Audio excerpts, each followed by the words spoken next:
Hi everyone, this is Paul here from the Magdalene Centre. Today I'm doing the astrology overview for 2019. I'll be outlining some of the key elements taking place during the course of this year and giving an overview of what it all means for us. Before I do that, I just want to clarify, as I always do, that the astrology doesn't control our lives. It really gives us a framework to help us understand what kind of areas of growth available to be working with, where is the energy currently flowing at the moment, and what kind of opportunities for growth are there, so we can then make the best use of them. But for anything to actually change, it requires that we participate in the process, that we co-create with the astrology, as it were, and we understand what is the wisest course of action and the greatest opportunity for growth for us, and then taking the necessary actions in order to manifest things. But the astrology itself doesn't make things happen. It requires us to participate in the process in order for anything to change. Otherwise things stay the same as they are and we miss out on opportunities to make significant changes in our lives. Now, in terms of the astrology for 2019, it's dominated by three planets being in the home signs, namely Jupiter in Sagittarius, which will be all the way up until the 2nd of December when he moves into Capricorn. We'll have Saturn in Capricorn all year, and we also have Neptune in Pisces, which isn't due to leave Pisces until around 2026. So these are the three key players, if you like. Other players will also be involved, so we will have the North Node in Cancer all year with the South Node in Capricorn. And a key player for the first half of the year, so up until about the 26th of August, is going to be Pallas Athena in Libra, and she'll be the only constant connection to the air element, whereas the other three planets in the home signs, they're going to keep us, maintain a constant connection with fire through Jupiter, earth through Saturn, and water through Neptune. So for us to connect with the air element, which is more about the mental sides, is going to require us to work with the goddess Astral as more, to embrace the more feminine element. And with Pallas Athena, she's going to be in Libra from the start of the year. Just before she's about to exit Libra, she turns retrograde on the 17th of February, and she'll be retrograde until around about the 30th of May, and will not then leave Libra again until the 26th of August. This is an unusually long stay in any given sign, but she'll be a key player in helping us to resolve the kind of polarity we're seeing around us. Jupiter will be another, because Jupiter is in Sagittarius, which the key element of Sagittarius is about uniting different strands of different beliefs and experiences under a cohesive worldview. So it's seeking an understanding of the big picture. It's understanding what are the natural laws that govern everything. So these are the hidden spiritual laws that everything is subject to, nothing is immune from them, because anything that is in a physical manifestation is subject to these natural laws. So Jupiter in Sagittarius gives us a key opportunity to learn these laws if we haven't already done so, and to recognise how they guide the big picture and seek to align with them. So achieve a mental understanding or expand our minds enough to recognise these laws and see them in action. But at the same time, it's not enough to understand these laws and try and speak about them to one another. It's also important that they be applied in our lives, and this is where Saturn in Capricorn comes in, because Capricorn is all about the physical manifestation of them. It's the divine order, if you like, that comes around through spiritual law.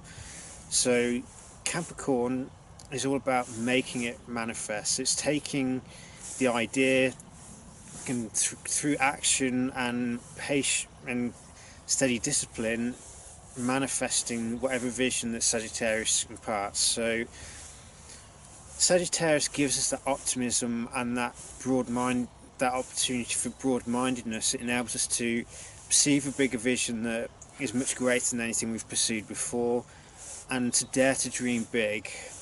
The Saturn in Capricorn reminds us that it's not enough to dream about things. If we want it to become reality, it's then up to each and every one of us to take responsibility for making it a reality through taking actions guided by the natural laws. So if we know something's going to create karma for ourselves, we don't do it.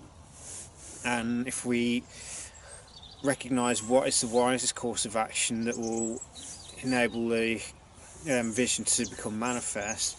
We have the courage to take that action, even if people around us don't understand. So one of the things that we need to be mindful with Saturn Capricorn is being pulled off centre through the allure of social status, the allure of fame. So being seduced by glitz and glamour, as it were. So one of the key aspects or elements of Capricorn that helps us avoid this is a tool of Capricorn, which is solitude. Now, this doesn't mean that we isolate ourselves at all. Absolutely not. We all have a responsibility towards each other. We are each other's keepers. But the solitude it could just be for a certain amount of time each day, just reconnecting with ourselves and understanding or separating ourselves from external influences, and checking in with ourselves to make sure that what we're doing is actually resonates with who we are. So we're not pretending to be something that we're not. We're not pursuing a path that offers us fame but not fulfillment.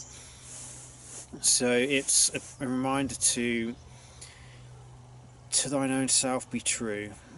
We cannot make things, if we can become successful in other endeavours, but if it doesn't resonate with who we fundamentally are, we'll never feel satisfied or fulfilled in it. We'll always feel like we're a fraud, because deep down we know that what we're doing may be perfectly honourable career path, but it's not right for who we are. We feel this deep nagging sense of unfulfillment, and for us to know what we really want to achieve, we have to know ourselves.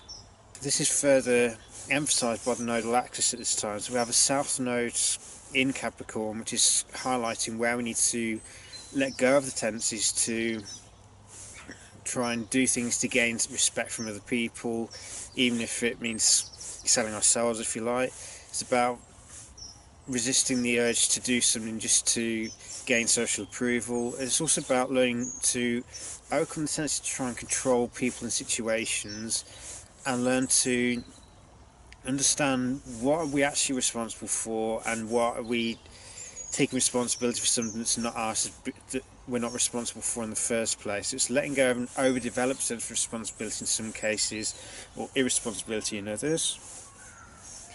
And it's about reconnecting with the core of who we are again. It's reconnecting with our feelings, our emotions that give us that barometer of well-being as to whether what we're doing is right for who we are or not.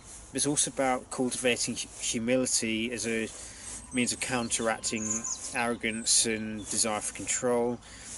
And it's also developing greater empathy for one another. So it's allowing ourselves to be seen by the people we're closest to. And it's also moving beyond fixation on a goal, and instead learn to enjoy the process, because life in general is not about getting to a specific destination. It's about the journey. What do we learn along the way? How do we grow along the way? Who are we becoming? And what can we learn from our past in order to fuel current growth, but avoid, at the same time, avoid being tied to the past or fixated on the future to the point that we miss out on the key moment, which is the present. We've also, as I said, got Neptune in Pisces, and this is bringing about an overall call for like a spiritual renewal in some respects. So if you notice the old ways of explaining things, the old explanations or the old religious explanations that people have been given is no longer enough, as it were. It's not enough to listen to someone else. We actually have to experience it now. We want to connect, actually feel it for ourselves, rather than just have someone tell us about it or promise us that if we do certain things, this is what we'll get. It's living it out in our own lives now. It's looking to be transformed through renewing of our minds. It's through letting go of rigid definitions. It's letting go of defining ourselves by certain labels, and instead connecting with that infinite consciousness, as it were, or that pure consciousness, and allowing our lives to be restructured by it. And it's learning to connect with unconditional love and compassion for one another, and develop psychic sensitivity, so tapping into gifts that have lain dormant within our psyches for however long, or just being conditioned to be suppressed, but now we may feel something's popping in the collective bubble, and new ways of being are presenting themselves to us. But it's up to each and every one of us to take the opportunities given to transform our lives and to allow unconditional love and compassion to be the overall standard of our lives now, rather than fear and judgment and fear and separation. So it's that deep desire for that sense of unity again, for that Eden or paradise lost, if you like. But this heavenly state, or this spiritual state, is within all of us already. It's not something that we have to seek outside ourselves. It's already within us. So this reminds us to connect internally rather than seeking everything external. As I was saying before, Pallas Athena in Libra is going to be a key player in helping to overcome some of the polarity that we've experienced through 2018, because Libra is all about resolving of opposites. It's about reconciling the differences, and Pallas Athena politically is about focusing on developing peace, focusing on diplomacy, and trying to create political order and harmony through the reconciling of opposites. In terms of healing, it's also about seeking that internal balance, because we all have masculine and feminine energies within us. It's up to each and every one of us to bring balance between the two, to achieve that healthy balance between the yin and yang. This internal harmony can then radiate outwards, but we ultimately have to do the work of bringing that balance, and it's be particularly strongly emphasised during Pallas's retrograde period from the 17th of February through to the 30th of May. During this period, we need to be actively focusing on reconciling the opposites within ourselves to bring a cohesive unity again through allowing two sides to have equal expression but balanced together, so neither one is causing the other side to be suppressed within us. And it's through achieving internal balance and harmony that then radiates outwards and allows the external harmony to manifest. Pallas Athena also talks about that clash between the head and the heart. It's that either it's like for some people, either they have to be focusing on their career or their relationships, not both, or focusing on, for men it could be this very creative intellect, but there's a pressure to be masculine, so we hide it under macho pretense. So part of it is about healing this split in the psyche. It's bringing because the intellect used to mean heart and mind, but the intellect has become associated purely with the mental functions, i.e. the head, if you like. So this particular period may also be an opportunity for us to bring the head and the heart together. So it's bring both areas of wisdom together, so it's operating in coherence with one another, so that what we do at a mental level is balanced, always in harmony with our intuitive side, if you like. So the rational and the intuitive work hand in hand with one another rather than fighting against one another. So it's not about love versus intellect, as it were, or love versus rationality. It's about bringing the two together, allowing love to be the guiding force, but have the mind operating its highest as well, through bringing balance to the two sides. So it's quite a bit to take on board. One thing I've forgotten, Chiron is moving completely into Aries from the 18th of February, and Uranus is moving completely into Taurus from about the 6th or 7th of March. So from these dates, we'll have completed Chiron's period through Pisces and Uranus' period in Aries. They will not return to those signs for a few decades now. So with Chiron establishing himself fully in Aries from this year onwards, a key theme that we need to be mindful of at all times is where the wound to the self, or the wound to the ego, affects our ability to manifest our dreams. So it's about looking at our internal scripts, if you like, the I am, what words do we usually say after the words I am? Because I am is an identity statement. Any words that we say after it has a direct impact on our sense of who we are. And if we're using disempowering words, we're stopping ourselves from growing. So if we're always saying that I'm not good enough, or I'm stupid, or I'm lazy, then that'll then define how we are as people. But if we change it to I'm strong, I'm worthy, I'm effective, or I am driven, or I'm motivated, or I'm compassionate, and terms like these that empower us, these enable us to heal the ego. Because the thing is, the ego, it often gets a bad rap, but without it we can't interact with the world around us. Without an ego we can't take action. So the ego needs to be healed, but kept in its rightful place as a servant. So it's making sure it becomes an ally rather than the enemy, as it were. So it's not demonizing it, it's seeking to heal it so it becomes a vessel to enable us to enact our dreams. Uranus in Taurus, obviously there'll be separate videos on these, but Uranus in Taurus will set the new 7-year theme of change taking place. Now, Taurus deals with things like resources, finances, but also deals with the body and the earth itself. So with Taurus being the fixed earth, it's the strongest connection to the natural world, as it were. So we could find the industry changes to be more ecological, or there may be a push towards more sustainable solutions to things. So rather than pursuing things that damage the environment, seeking how can we work with nature to make sure our needs are met, but we work with her so that we're not damaging the environment, we're not affecting our own lives or our own health in the process. And it could also be about how we transform our relationship with resources. So moving towards seeing how can we share the resources that we already have. So rather than everyone buying the same stuff, so there's ample tools but rarely get used, it's sharing things amongst one another, so sharing it within the community so that we can achieve more with less, as it were. So it's seeking a wiser use of resources and seeing how can we make sure that what we're doing also benefits the community. So what can we do with our resources that'll not just empower us and benefit our lives, also benefit our wider communities that we're part of. As I said, I'll be doing another video on this later in the year when it's close to the time, so got a specific video related to it.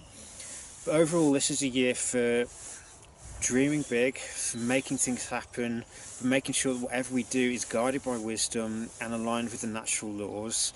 And we don't forget our spiritual side as well. We don't forget to be loving and compassionate. Allow unconditional love and compassion to be a driving force in what motivates us to achieve things.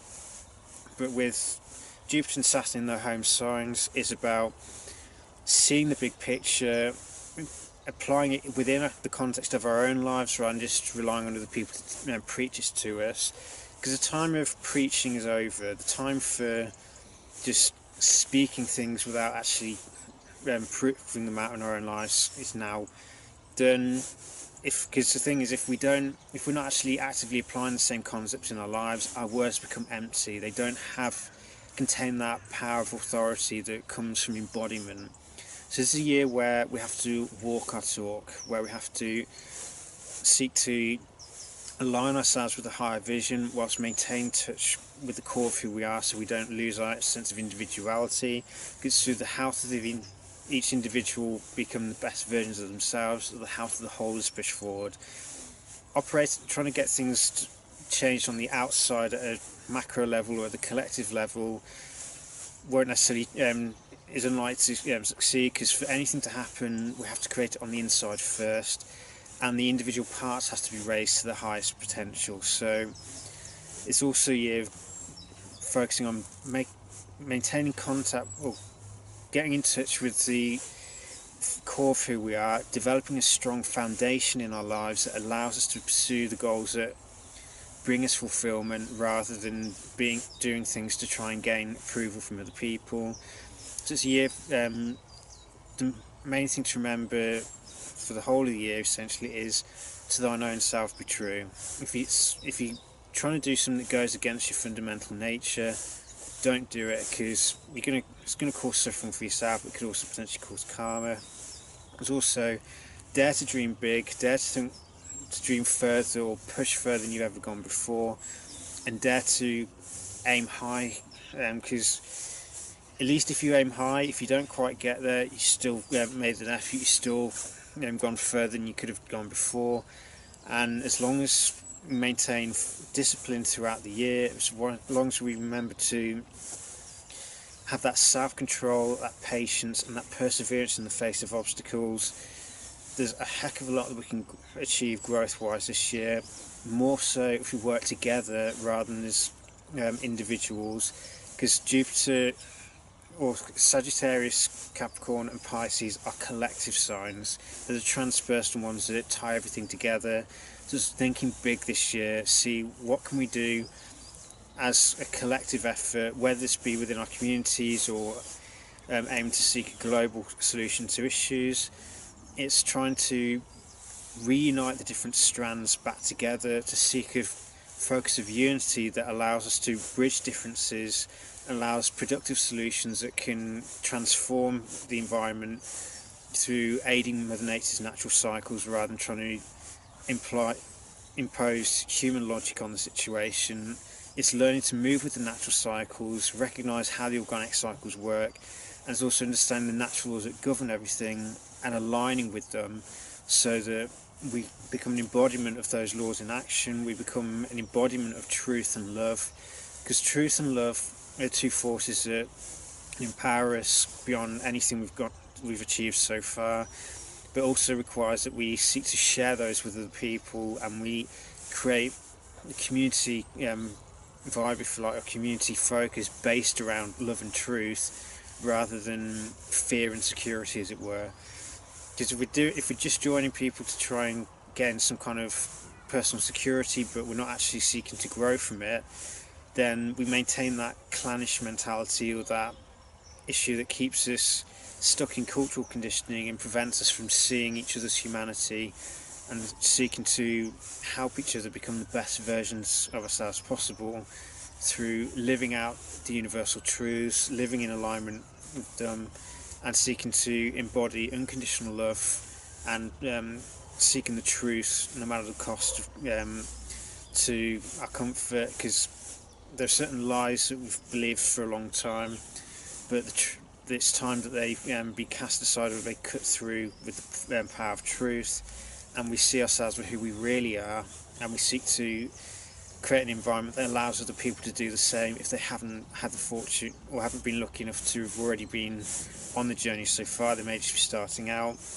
It's up to the ones who've already done some of the work to be the example for others to emulate. It doesn't mean that we become someone for people to try and copy, it's just we become a living embodiment of love and truth, and we effectively give permission for other people to do the same. We don't preach it to them, we show it to them through our actions rather than just relying on fancy words. So may 2019 bring you much growth and transformation, and may this be the year that launches you beyond what you thought you were capable of doing, and bring you much growth, transformation and renewed optimism and hope in life, if for whatever reason you've been struggling so far. Because Jupiter in Sagittarius gives that boost of optimism and that drive to see the big picture and to try and transform our beliefs so that they're guided by faith and optimism rather than fear and pessimism that leads to fanatical behaviours and leads to people committing of being wedded to identities or wedded to ideology. Instead, allow truth to guide us rather than ideological underpinnings, and to always seek the truth in any given situation so that we can shed ourselves of old lies, shed ourselves of old limitations, and empower ourselves to tap into the great potential that comes from living in our truth and taking responsibility for who we are, of what we think, what we believe, what we say and what we do, and how we treat other people. And this is a year to really embody our truths now rather than just preaching them. The time for preaching is over, the time to walk the walk is here. So may 2019 bring much transformation and growth. Take care and be blessed.